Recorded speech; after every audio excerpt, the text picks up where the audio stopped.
Hello everyone, welcome back to another mini blog.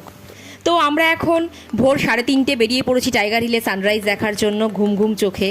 তো তোমরা এখন বুঝতেই পারছো কতটা অন্ধকার বাইরে, আর আমরা শীতে পুরো ঠকঠক করে কাঁপছি। আমরা এখন ঢুকে গেছি টাইগার হিলে।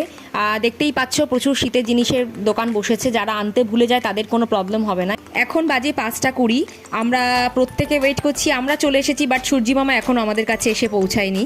তো সূর্যি মামার জন্য ওয়েট করা যাক, তিনি কখন এসে আমাদের জন্য চা কফি নিয়ে হাজির হবেন। তো সূর্য ওঠার আগে আকাশটা খুব সুন্দর রঙিন হয়ে উঠেছে। ঠিক ডার্ক যে জায়গাটা দেখানোর চেষ্টা করছি ওখান থেকেই সূর্য উঠবে।